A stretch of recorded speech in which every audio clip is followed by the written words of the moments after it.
Good evening. You're watching the News at 6 with me, Shan Russell. The News at 6 is all about the day's biggest developing stories, and we'll be filling you in on them over the next half hour. But first, the headlines we're tracking right now.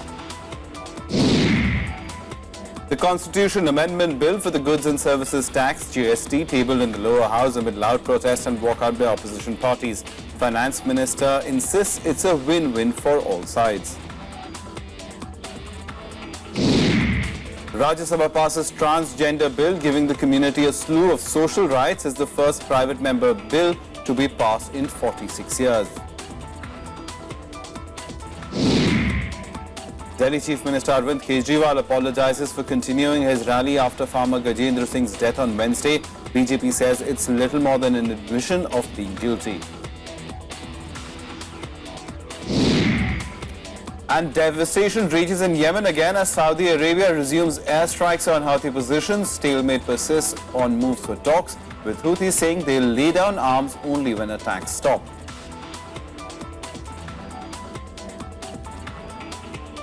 Well, top story this evening, the Goods and Services Tax Constitutional Amendment Bill was moved in the Lok Sabha today for consideration amid stiff resistance by several opposition parties. Congress, led by Sonia Gandhi, along with those members of Parliament of the TMC, Left and NCP, staged a walkout after their plea for referring the bill to the Standing Committee was not accepted.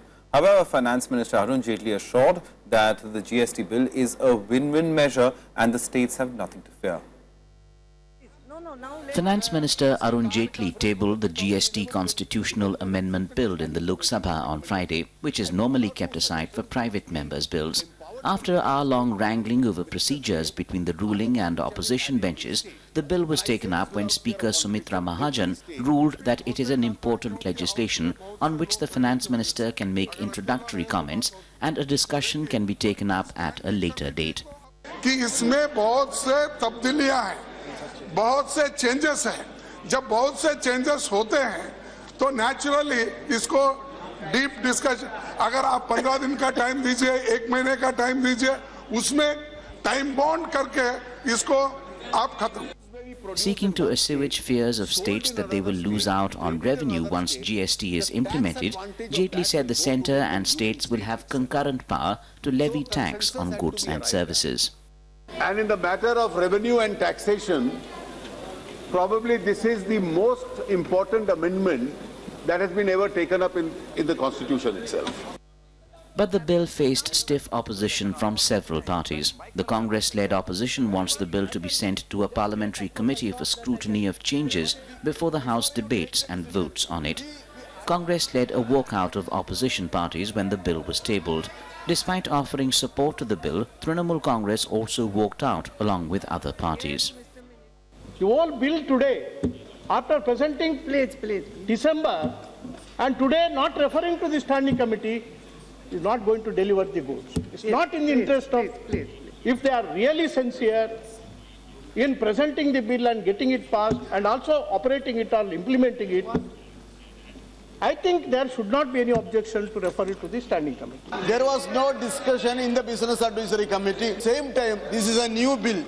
So we want to get the time to study and also give the amendments. So at the same time, the demands are going on. The discussion on the demands are going on. After that, the government can take. Otherwise, it can be sent to the Standing Committee. There are differences of opinion. Even that some states are having objection on that. Therefore, I say new bill, please refer to the Standing Committee, what I am insisting. The GST is key to the reforms agenda of the Modi government, which wants to push it through Parliament soon so that it can prep for a rollout by April next year. The government wanted a discussion on Friday and Monday and a vote on the bill the same day. With inputs from Shyam Sundar, Bureau Report, Rajya Sabha Television. And let's go across to our correspondent Shyam Sundar, who has been covering the proceedings as they've been happening in the lower house of Parliament. Shyam, as far as the GST is concerned, a very important legislation for the government. The Finance Minister is really tried to build a lot of consensus. He met the finance ministers of states just a few days ago of about 18 states to assuage their fears, but the opposition still not placated. And what are the next steps from here? Monday is when the discussion on this bill is expected to happen. Ishan, you are right. For reform agenda of Narendra Modi government, GST bill is very crucial, and government has a plan to roll out this bill by the next year, April of next year. But before that, it has passed in the parliament. And today, the issue was constitutional amendment bill. Main bill is to come in the monsoon session. But today in the Lok Sabha, we have seen that none other than Deputy Speaker Mr. M.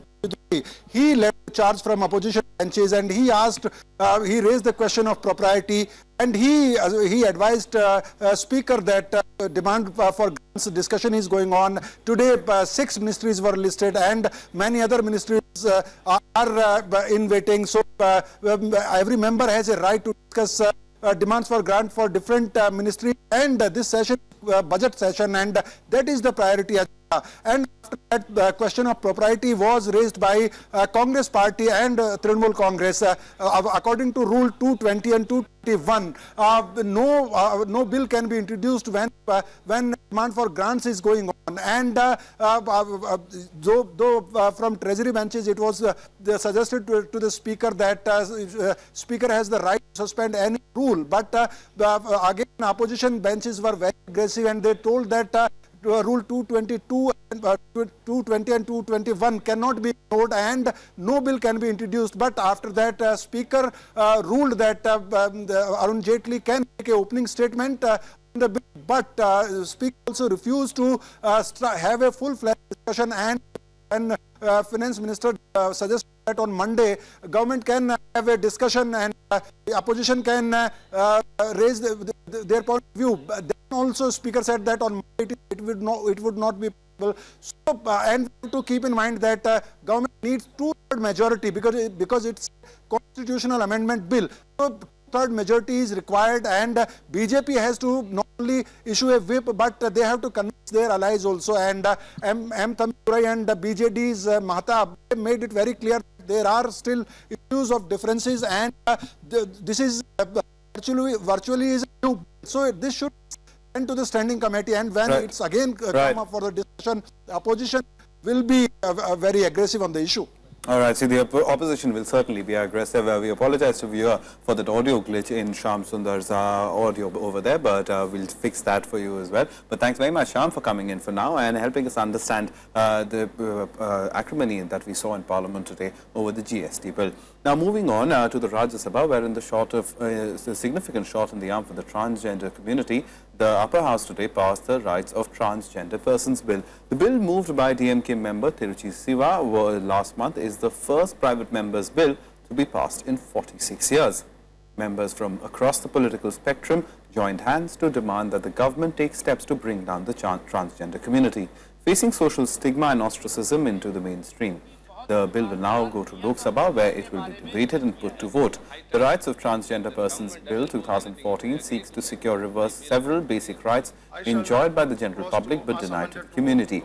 These include right to life and personal liberty, right to live in the community, right to home and speech, protection from abuse, violence and exploitation, among others. I am very thankful to all the members in the Parliament, in Rajya Sabha. In the unprecedented again in the history of Parliament, 22 members participated in the debate and deliberated, and today it was passed unanimously. And it is a very good signal, and this transgender community in this country could be happy that yes, the journey of 1,000 miles has started. 22 लोगों ने उसमें भाग लिया debate में, और इतना private members bill का दिन हाउस में इतना लोग भी हाजिर नहीं होते. आज विशेष रूप में बहुत ज़्यादा मेंबर्स भी हाजिर थे, और हाउस का मूड था बिल का फेवर. गवर्नमेंट को टेक्निकल डिफ़िकल्टीज था, सो मिनिस्टर ने अपील किया हम कॉम्प्रिहेंसिव बिल लाएंगे, आप विड्रॉ करिए. फिर मेंबर ने बोला हम विड्रॉ नहीं करेंगे. हाउस का मूड भी था विड्रॉ नहीं करना. बाद में गवर्नमेंट साइड ने बोला ठीक है हम लोग स्वीकार करेंगे. And our correspondent Vishal Daya has been tracking all these developments that happened today in the upper house of Parliament, and he joins us live from there. Vishal, a very significant day as far as the Rajya Sabha is concerned. The first time of private member bill passed in 46 years, and on such an important issue, a lot of talk has happened about amending such laws, and finally it's happened. So the community also would be very happy. Well, yes, this is a very symbolic moment for the transgender community because, as you rightly pointed out, there were, several discussions which were going in the public domain. There was a ruling also which came in from the Apex Court about protecting the rights of the transgender community. But the minister explained, the Social Justice and Empowerment Minister explained in the House that this is a complex issue as in it involves a number of ministries. That is why the Social Justice Ministry, being the nodal ministry, is now being in touch with all the ministries. But passing of this private members bill, which is moved by Tiruchi Siva, and that too, it has two very significant. One is for the transgender community. Another is say for the parliament and parliamentary democracy as well. The last private members bill which was passed was way back in 1970. As you pointed out, it has been almost 46 years since a private member bill has been passed, and this bill is only the 15th bill since independence which has been passed, that is the private members bill. So obviously a very significant move, and kind of consensus which was witnessed in the upper house today was also very significant. Both the Treasury and the opposition benches were in unanimity, were in consensus about the issue of protection rights of transgender people, and the government has already given assurance that the government will be coming up with a comprehensive bill and will try and address all those concerns which are mentioned in Tiruchi Siva's as others. All right, Vishal, we'll leave it there. Thanks very much for that update.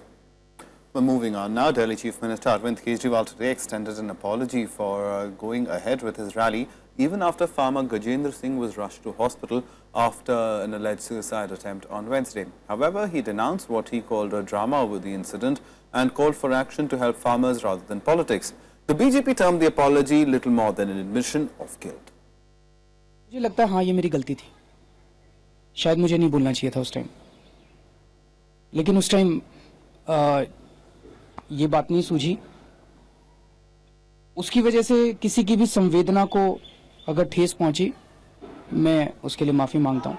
Amid a barrage of criticism for insensitivity, Arvind Kejriwal decides to go on the back foot. After farmer Gajendra Singh was rushed to hospital, Kejriwal had launched a tirade against the Delhi police, blaming it of inaction. He insists, however, that it was not clear to him what had happened as he sat on stage. Kejriwal held closely on to a pro-farmer approach. आपको जो भी conclusion draw करने हैं, निष्कर्ष draw करने हैं, आप निष्कर्ष ड्रॉ कर सकते हैं. मेरी हाथ जोड़ के आपसे विनती है, इसके चीथड़े उड़ाने बंद कर दीजिए. इससे किसानों का भला नहीं हो रहा है. As the farmer's family asks Kejriwal to focus now on ensuring a proper probe, the BJP refuses to back down just yet.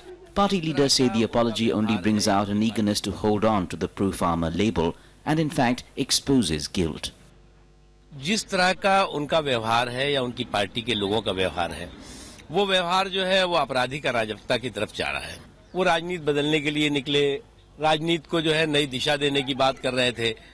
अब उनके राजनीति की नई दिशा देने का अगर तरीका यही है तो निश्चित तौर से वो राजनीति के मैदान में जो सारे लोगों को उन्होंने बुरा भला कहा, आरोप प्रत्यारोप लगाए, और अब तो जिस तरह से जिस आपराधिक मानसिकता के साथ राजनीति होती दिखाई पड़ रही है, वो अपने आप में बहुत दुर्भाग्यपूर्ण है. Chief ministers apology is not enough. Instead of cooperating with the probe criminal investigation launched by Delhi police, they are leveling charges against the Home Minister of the country, Rajnath Singh. What happened in their rally, that apology is not enough. You can't make farmer a spectacle. Former Delhi Chief Minister Sheila Dikshit took a potshot at Kejriwal too, saying it's time he handled his job with greater responsibility and sensitivity as a Chief Minister rather than an opposition leader. My personal feeling is that as a Chief Minister, his statements should be much more responsible and much more joining together and meeting the challenge of tragedies which take place like this, rather than politicizing. In its police complaint, the AAP blamed Delhi police of not cooperating to save the man. Delhi police claims AAP workers were instigating him. A crime branch probe is underway with both sides in the dock. Bureau Report, Rajya Sabha Television. Now, the Rajasthan government today handed over 4 lakh rupees as compensation to the family of Gajendra Singh, the farmer who committed suicide at the AAP rally in Delhi on Wednesday. State Health Minister Rajendra Singh Rathod met the bereaved family members at their residence in Dausa district. He also assured the family of government help in seeking a thorough probe into his death. Meanwhile, the Delhi police refused to submit documents related to the case to the district magistrate. On Wednesday, the Delhi Police Commissioner had ruled out a magisterial probe sought by the Aam Aadmi Party. District Magistrate Sanjay Kumar is now contemplating criminal complaint against the Delhi Police for obstructing a government servant from doing his duty. Both the Delhi Police and the Aam Aadmi Party have accused each other of doing nothing to save Gajendra Singh, who hanged himself from a tree in full public glare. Delhi police की किसी के साथ लड़ाई नहीं है। हम सरकार का एक अंग हैं। हमें सरकार के हर अंग के साथ में मिलकर काम करना है। उसी पर्टिकुलरली क्रिमिनल जस्टिस एडमिनिस्ट्रेशन के 3 हिस्से माने जाते हैं। एक पुलिस है, एक जुडिशरी है और एक प्रिजन है। तो हम तो अपने आप को एक कानून का एक इंस्ट्रूमेंटैलिटी मानते हैं। कानून की इंस्ट्रूमेंटैलिटी की किसी के साथ में झगड़ा नहीं हो सकता, इस बात को आप मान के रखिएगा। Well, time for a quick break right now, but coming up on the other side, we'll talk about Home Minister Rajnath Singh, who's assured all help to from the centre to Bihar, where heavy storms and rains killed over 60 people and have caused massive crop damage.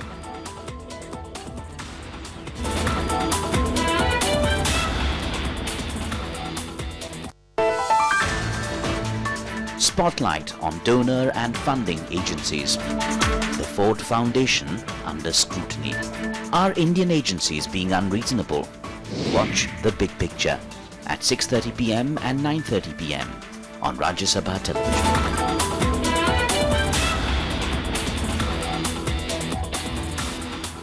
Welcome back. You're watching the news at 6. Now, Prime Minister Narendra Modi today called for ending the sarpanch pati culture in panchayats, calling on husbands of women sarpanches to stop interfering in their wives' work. The Prime Minister was speaking at the National Panchayati Raj Day function in Delhi, where he also pitched for a leadership role for elected village representatives in order to alleviate poverty and promote education. He expressed concern of the rising number of school dropouts and suggested their role in this regard. He also told sarpanches to organize frequent meetings of all working and retired employees belonging to a particular village to increase community participation and bring about positive changes in villages. The Prime Minister also gave away the annual awards to Gram Panchayats and Zilla Parishads. कानून ने महिलाओं को अधिकार दिया है तो उनको मौका भी देना चाहिए और मैं कहता हूं जी वो बहुत अच्छा काम करेगी, आप विश्वास कीजिए, बहुत अच्छा काम करेगी। पता है उनको कि सरपंच के नाते अपने गांव में कितने प्रकार के काम हैं, किन कामों में ध्यान देना चाहिए, सब चीज का पता है। ये सामर्थ्य है हमारी माताओं बहनों में और इसलिए ये एसपी वाला जो कल्चर है ना वो बंद होना चाहिए। Now, the Department of Telecom has called a meeting of multi-stakeholder advisory group to discuss the issue of net neutrality on the 27th of April. The meeting will take place after the try deadline on taking responses on net neutrality came to an end today. The multi-stakeholder advisory group was constituted by the Department of Electronics and IT in February last year. It has 39 members representing the government, industry, academia and civil groups. Apart from representation from Ministry of External Affairs, Information and Broadcasting, Home, Law and National Security Council Secretariat, industry chambers like CII, FICCI, NASSCOM, ASSOCHAM are also on the board. The TRI has already received 1 million emails in favor of the issue. However, protests continued across the country for the cause of net neutrality. Now, Congress Vice President Rahul Gandhi today completed a 16-kilometer-long trek to the Kedarnath shrine in Uttarakhand. Gandhi said they undertook the arduous trek firstly to pay respects to the victims of the 2013 flash floods and also because he hopes to the visit would boost tourism in the flood-ravaged state. Rahul began his trek on Thursday from Gaurikund. He spent the night at a government-run shelter and completed his trek today morning. He was accompanied by State Chief Minister Harish Rawat. आमतौर से जब मैं मंदिर में जाता हूं तो मैं कुछ मांगता नहीं हूं, मेरी आदत है, मैं बस जाता हूं, मांगता नहीं हूं। मैं मंदिर में गया, मैंने कुछ मांगा नहीं, मगर मुझे जब मैं अंदर गया मुझे आग जैसी शक्ति मिली। Let's now take a look at all the other national news and updates in our segment Nationwide.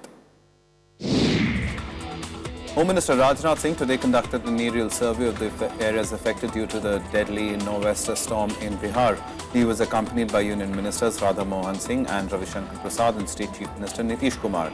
After assessing the damage, Rajnath Singh assured all possible central assistance to the state government. The killer storm has claimed over 60 lives so far. Students at Kolkata's Presidency University have locked the Vice-Chancellor, Dean and Registrar of the college inside their rooms for almost 24 hours. The students are demanding a test be made compulsory for admission into the institution in all departments. Faculty has now agreed to have a discussion with the students on the new admission guidelines. The National Green Tribunal has issued notices to 71 hotels, roadside dhabas and resorts for encroaching into the eco-sensitive zone after the CAG reports on the dire state of management of the Kaziranga National Park. The report points at rampant construction and parking on vast stretches of contentious National Highway 37 passing through the park, which figures on the World Heritage List. Meanwhile, the park authorities seem to be unaware of these illegal commercial ventures on the highland. South African anti-apartheid leader Archbishop Desmond Tutu reached Dharamshala on a visit on Thursday. He said that he hopes for a free Tibet while addressing a gathering of Tibetan children village. Archbishop is in Dharamshala to celebrate Tibetan spiritual leader Dalai Lama's 80th birthday on the 6th of July. The External Affairs Minister Sushma Swaraj addressed the Indian community in Indonesia on Thursday. On a 5-day visit to Indonesia, Sushma Swaraj urged the Indian diaspora to provide financial assistance to the Clean Nation campaign or the Swachh Bharat campaign launched by the Prime Minister. The Indian diaspora could be the most valuable partner in implementation of the flagship schemes of the government, such as the Swachh Bharat Abhiyan, Clean Ganga, Skill Development and Smart Cities projects. He also said that the government was committed to ensuring a governance and regulatory system that is transparent, responsive and investor-friendly as it strives to create a fresh environment for growth and entrepreneurship. अगर यहाँ बैठे हुए आप तय कर सकते हैं कि जिस गांव के आप रहने वाले हैं, उस गांव में हर घर में टॉयलेट बने, इसकी चिंता आप करेंगे? या जिस शहर में आप रहने वाले हैं, वहाँ किसी बस्ती को अपनाएंगे और वहाँ टॉयलेट्स बनवाएंगे, तो यहाँ के कमाए हुए से मिट्टी का थोड़ा कर्ज उतर सकेगा। एक क्लीन गंगा फंड भी हम लोगों ने बनाया है।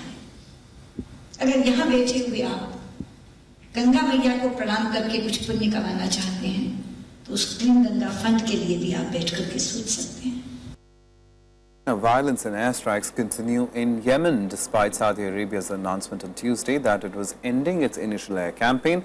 The Saudis and the Houthis are talking publicly about the need to move on from the conflict, but it remains unclear if they can reach any kind of agreement. The deafening sounds of bombing across Yemen's cities, signaling that the war is nowhere near its end. Despite Saudi Arabia announcing on Tuesday that it was ending its initial air campaign, airstrikes targeted Houthi-held positions in Ib, Lahij, Marib, Taiz, among others. Fighting between Houthi rebels and forces loyal to President Hadi also intensified in the flashpoint city of Aden. So now we enter a new phase where the objective of this new phase is to continue to protect the civilians in Yemen from takeover by the Houthis, to counter any aggressive moves by the Houthis in Yemen, and to work on enhancing the flow of humanitarian assistance to Yemen and ease the work of international humanitarian organizations in Yemen. The intense fighting prevented peace talks from starting. Houthis say they will participate only after the airstrikes stop completely, while the government says Houthis must lay down arms first. Previous talks between the rebels and the government of Yemeni President Hadi failed in January after rebels attacked presidential palace in Sana'a. لا يوجد أي تواصل في الوقت الحاضر. ما يقوم به الميليشيات الحوثية وميليشيات علي عبد الله صالح هو جريمة في حق الشعب اليمني كله. لا يوجد هناك أي تواصل حتى يلقوا بالسلاح ويستسلموا. The 4 weeks of military campaign has already caused hundreds of civilian casualties in Yemen. Much of the country's creaking infrastructure, including its health services, has collapsed. A humanitarian crisis continues to unfold as the Houthis' demands for a major say in any government of national unity seem unlikely to be met by their Saudi-backed opponents. Bureau Report, Rajya Sabha TV. Well, that's it from us. Goodbye.